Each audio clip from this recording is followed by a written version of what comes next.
Yeah, we're back for part two, kicking off where we left off.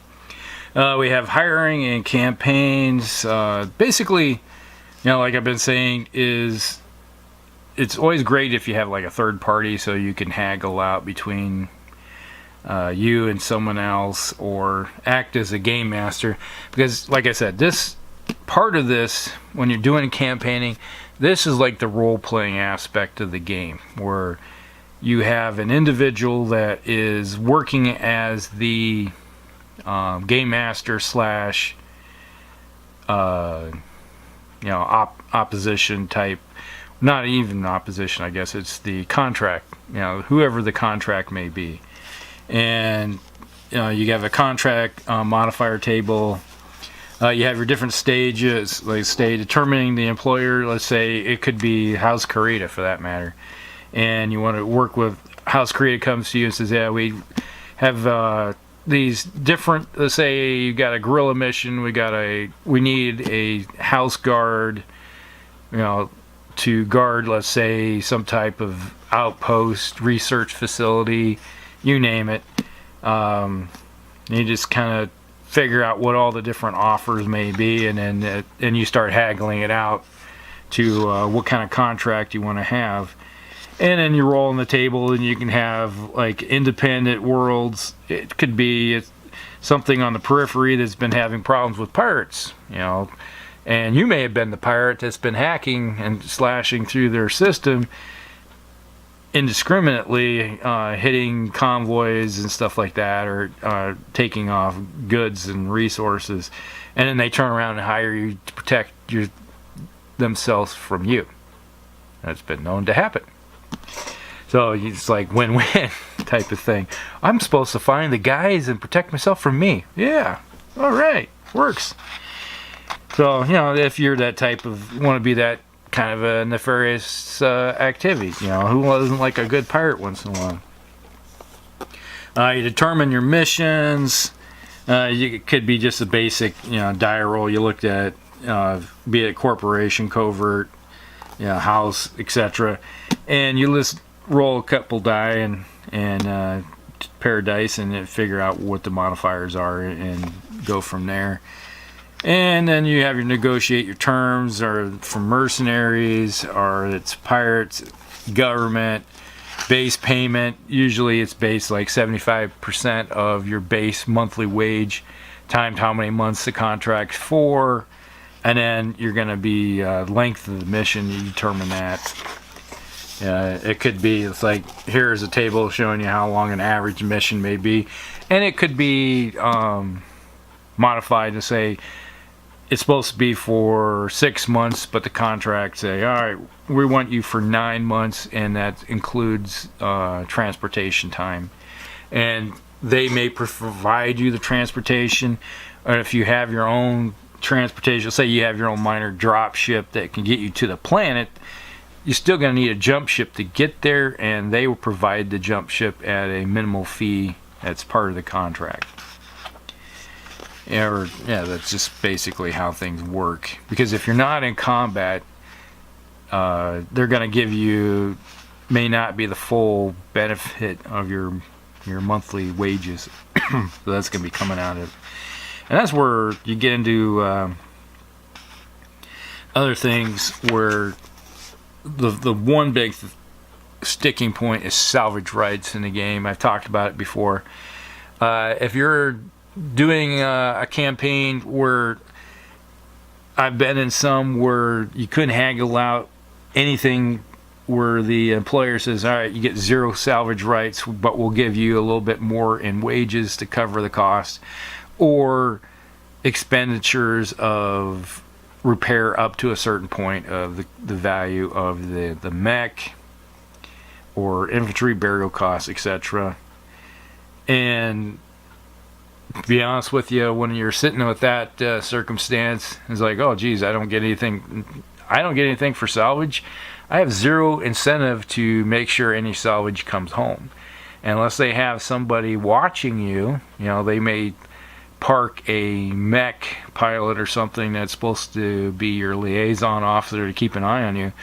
And if I have 0 salvage rights, I may not necessarily like to protect that poor liaison officer from getting extra damage or, you know, getting swamped. I was, oh geez, he's getting hit by 3 or 4 different mechs at the same time. That sucks to be you.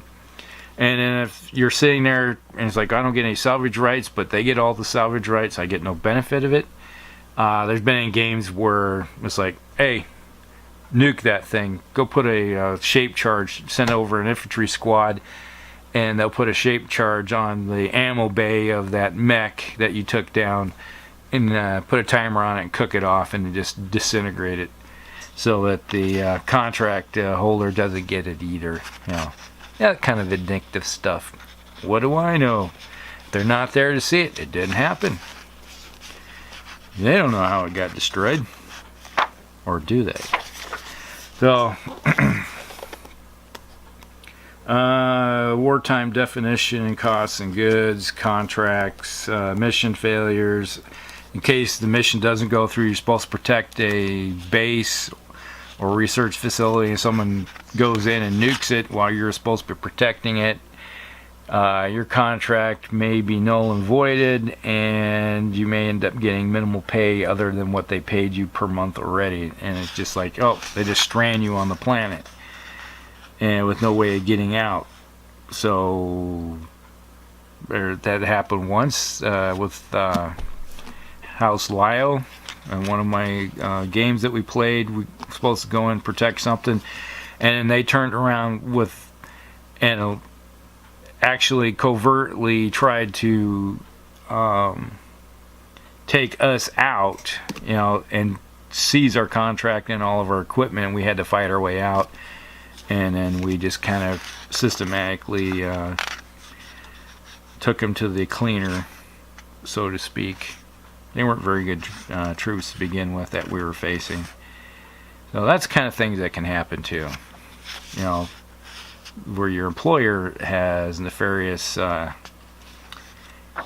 little hooks and claws that they want to take care of you and get what you have. So, you know, it's like you may have a Battlemech company on the world, and you're the only mechs on that planet. They may be looking at you and go, that's a great opportunity to collect up some mechs for minimal charge. Alright, so resolving government contracts, breaches, breaks, that kind of thing. You know, that gives you some details what could happen. Debt during a campaign, it's like I was telling you before about becoming beholden to the house. You know, you get stuck with the company store, and next thing you know that everything you do you're having to do for free, and it's just compounds and compounds, and next thing you know it's like you're now become house troops. The only way you can pay your debt is basically sign your entire rights of your company away over to that house.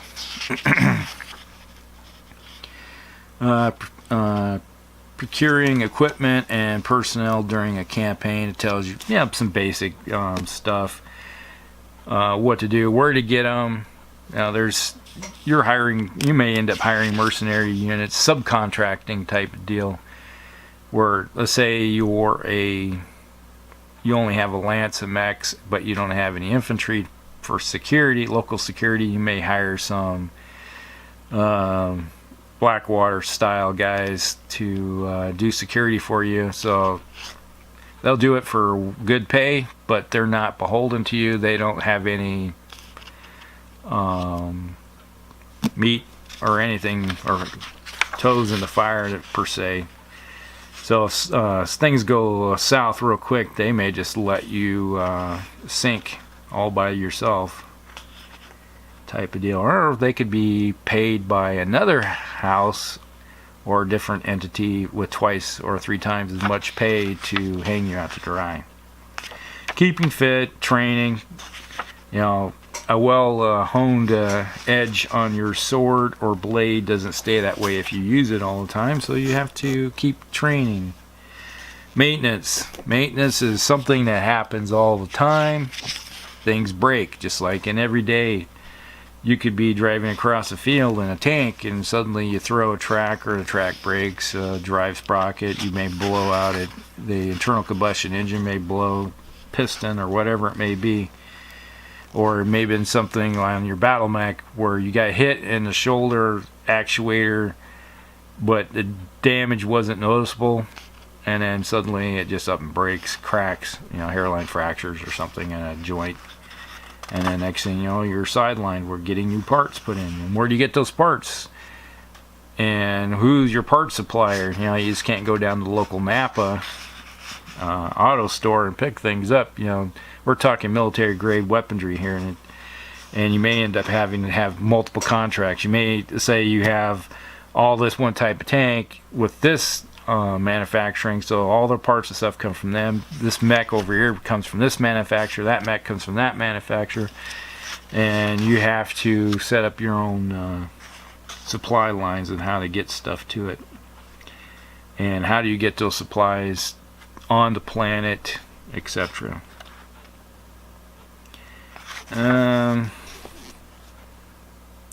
They're talking about optional things that can happen: constructing your bases, base construction tables, how long it takes to build it, how much power infrastructure needed to supply power to it, how many days and stuff, etc.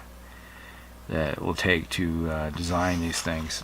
And a lot of times, let's say you may invest money into a mobile command HQ where you have somebody that's like your XO, or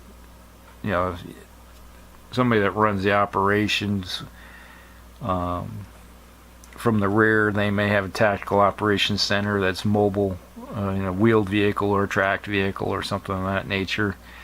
And you have those from Ironwind, get those miniatures, and they actually serve a purpose. They serve a purpose in games, and that's also something you can use in a game for capturing, for that matter. Formations, here we go. Here we're starting to get into the unit roles. I kind of touched on, as I'm going through this book here, and I've kind of touched on the different roles each mech has and what it does. And when you get into and you start looking at it, and we get to this book and you can go back and look at it, and you start taking those similar style mechs and putting them together let's say when you have a lance of 4, you may have a brawler mech, you may have a support mech. You're talking early in your gaming, you may not necessarily have 4 of that style mech, but each one in the lance has to have a specific role to support 1 or 2 of the other mechs in the lance. And then when you start getting into 8 mechs, 12 mechs in your company, and then you're going to start seeing where an actual lance may be a fire support lance, where you may have a couple archers, maybe a catapult, or dervish. We're talking something that they're all shooting at range, long range, and their job is to rain down fire from a distance and be able to move from one position to another. And then lances, stars, you're talking 30, 50. That we're getting into the clans, and we haven't got that far yet into discussing the 3050 tech book yet. And dogfighters, then we're looking at aerospace tech here. Kind of the similar thing when you're looking at aerospace. Aircraft have the same type of roles that you would have on the ground too.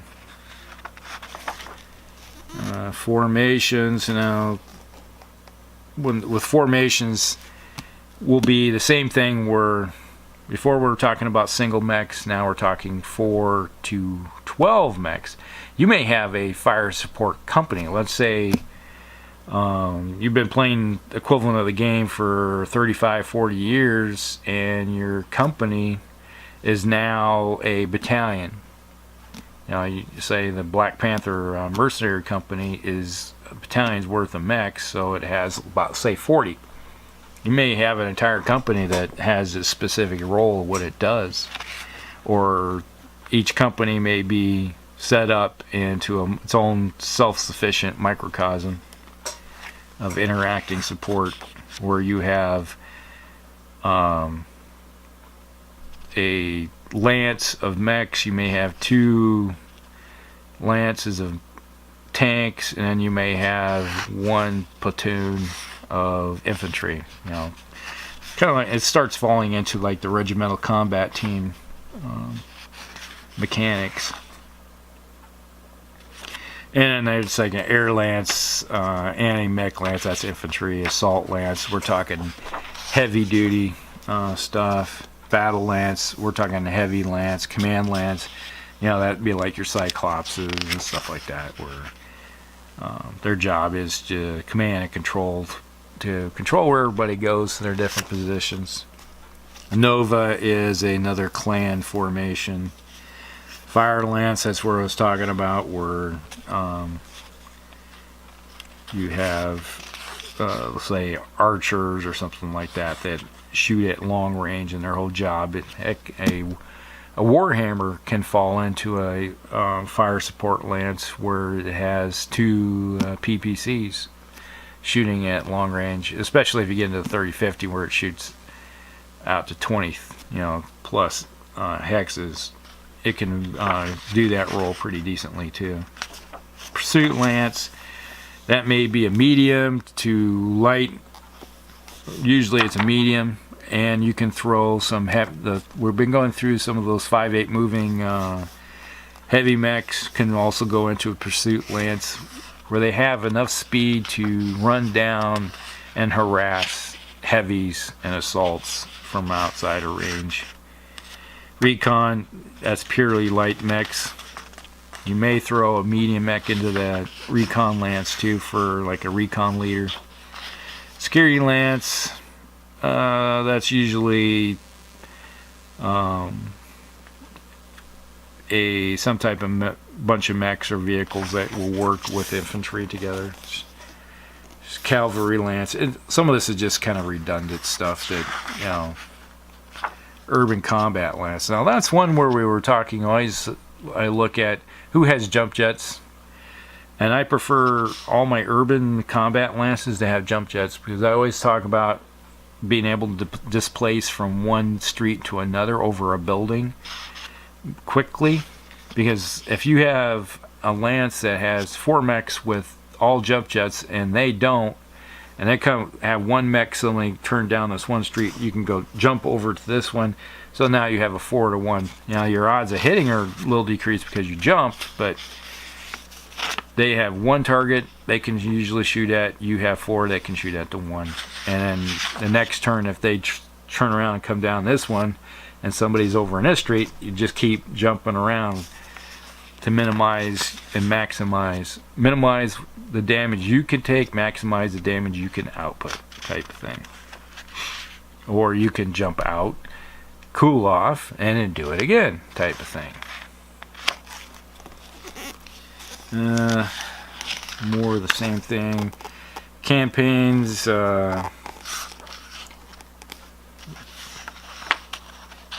everything beyond that, company position, composition, then you just randomly roll. Some of this can be used for creating opposition forces too. Special pile of abilities. Now this comes into role-playing. There used to be the old Mech Warrior RPG. You know, this is kind of using the same stuff that you're looking at right here, where you have animal mimicry, let's say bloodstock or cluster here, combat, initiative, cross country, demoralizer, dodge, that type of thing.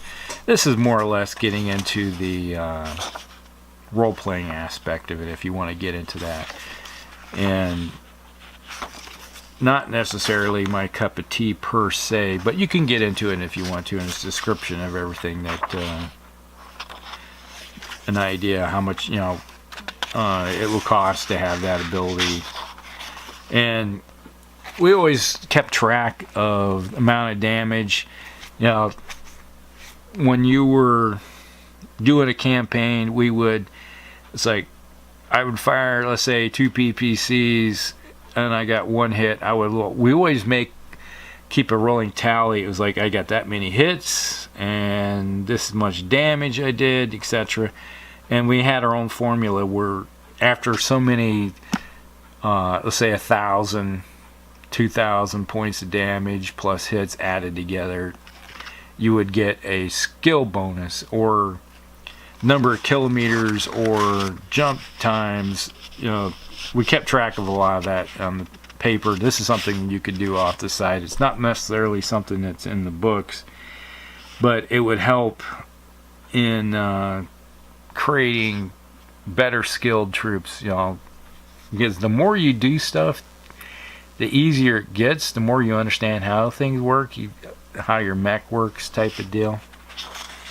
And eventually you might end up with a veteran pilot that might be down to a 3-4 veteran pilot. You even may have a 2-3 pilot, or let's say your company commander who's been around for 30 years of straight combat missions. He may end up eventually like a 1-2 pilot, or a 1-1 for that matter. He may end up like a Natasha Kerensky type thing. Then there's environmental stuff. All the different things you can look at. There's all kinds of goodies in those books. Intersphere at war, conversions. This tells you how to look at different things. Random events type stuff. Combat command conversion tables, compellins, Drax, Federated Suns, Free World League.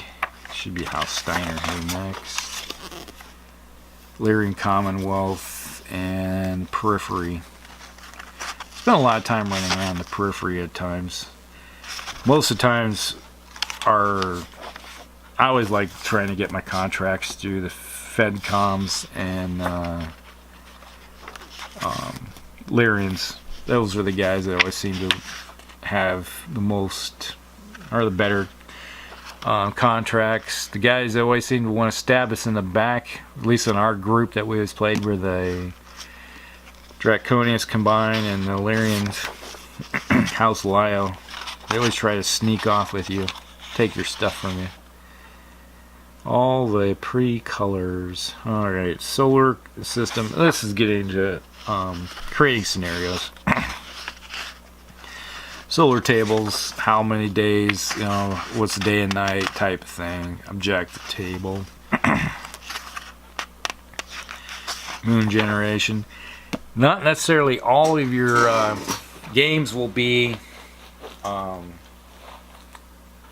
facing on a planet per se. You may be fighting over a mining colony or a moon for that matter. You may find yourself where your a mining facility needs protection, and you may be fighting a battle in an airless void, and which is a little bit different, but the heat dissipates a little faster, that kind of stuff. Or you might find yourself on a more volcanic planet where it's really hot. So that's the type of things that you look at for creating scenarios.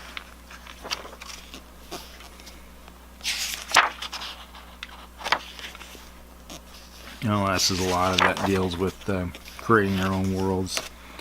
Hot worlds class is different. What kind of stars it's revolving around, what kind of planetoid you're dealing with.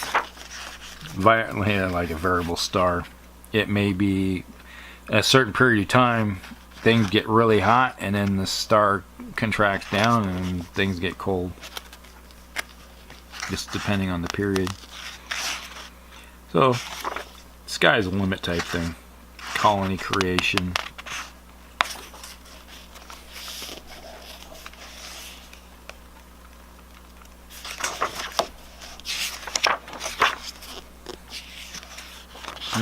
Government types.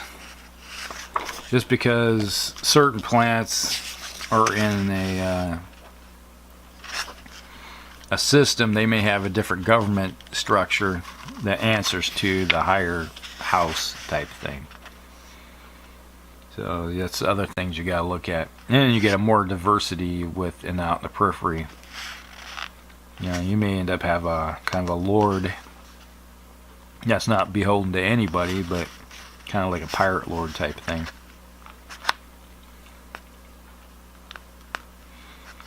Hyperpulse generator table. And then you're dealing with the comm guard. Backgrounds. Well, they call it webbing the campaign. That's tying everything together. You get everything into one big little cluster. If you just like, you have this little activity over here, but if you hit a trigger here, it may trigger something over there. And that's part of the scenarios where you may have, and the game master may set it up where this base over here and this base over here, they have different triggers. So if they call for help, they may not answer the call unless a certain circumstance happens.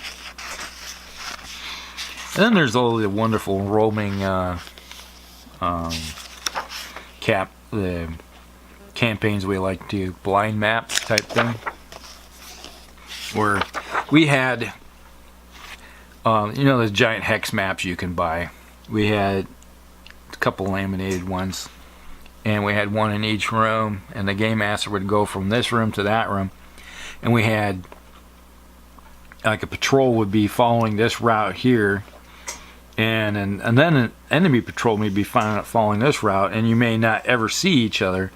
And it's one of those things where the guy's like, I'm going to this hex, and this goes to this hex, and you're looking, and you have a range around that hex where you can detect stuff, and you may go an entire day not ever seeing each other, unless, you know, they go after your base or you go after that base, and it hits a trigger, and it's like, oh, you're over here, and they go immediately to you.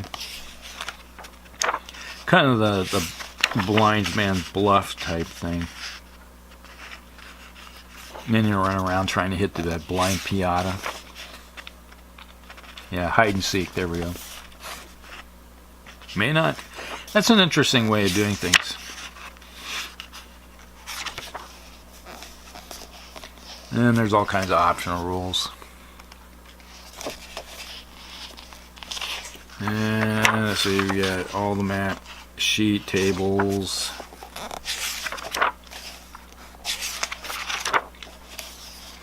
Yeah, we're getting down towards the end. This is just mostly all of it, extra table that go through it. Here's your force creation worksheet. Tells you everything you need to know.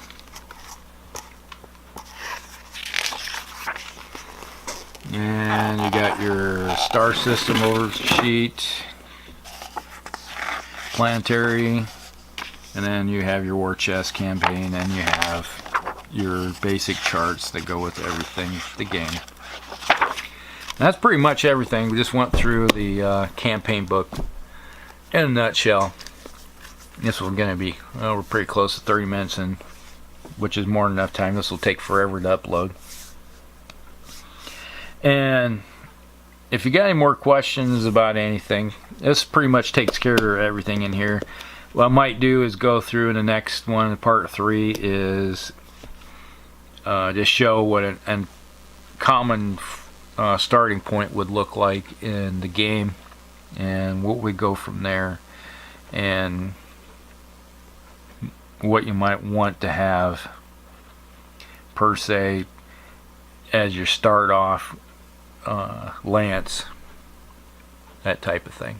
Alright, if you got any questions, put them in below, like and subscribe. This is Hulk Ricks, and we'll talk with you later.